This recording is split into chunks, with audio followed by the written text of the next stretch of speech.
Hello, and today we'll be walking you through a protein synthesis model. This all begins in the nucleus of a eukaryotic cell as used in the model. The transcription starts when the transcription factor binds to a promoter, usually the TATA box. After binding, they facilitate the RNA polymerase to bind to the DNA, aka gene or transcription unit. The RNA polymerase will unwind the double helix strand and start to make pre-mRNA by matching RNA codes to DNA codes, A to T, U to A, G to C, C to G.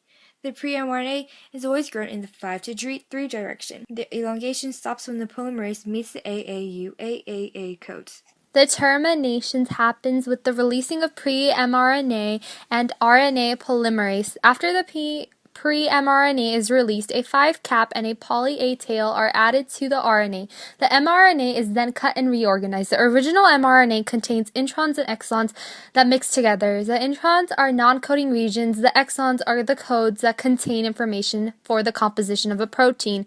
The mRNA is then ready to exit the nucleus and goes into translation. After exiting the mRNA, it then attaches to a ribosome. The translation is the part where the ribosome translates the mRNA into amino acid strand.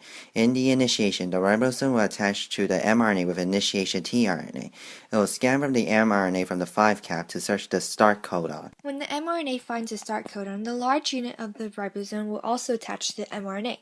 The binding of the large and small parts uses GTP as energy.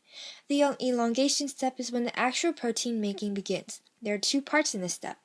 The first is matching a tRNA to the next codon on the mRNA. Each tRNA has a specific anticodon and is matched with amino acid tRNA synthetase. The ribosomes contain 3 sites, A, P, and E. The final part is called the peptidotransferase. In this step, the polypeptide strand is transferred from the tRNA in the A site to the tRNA in the P site. Peptide bonds are formed between the old and new coming amino acids. The ribosomes continue this process until it reaches a stop codon, which is known as termination.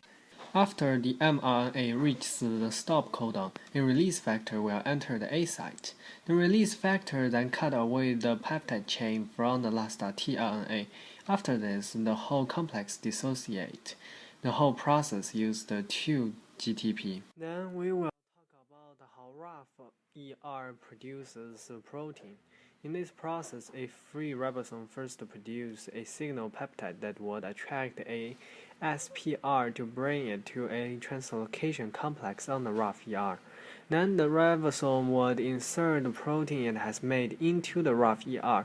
After the protein is made, the RAF-ER will cut the signal part away, and the ER has produced a protein. And that is how the ER produces its own protein.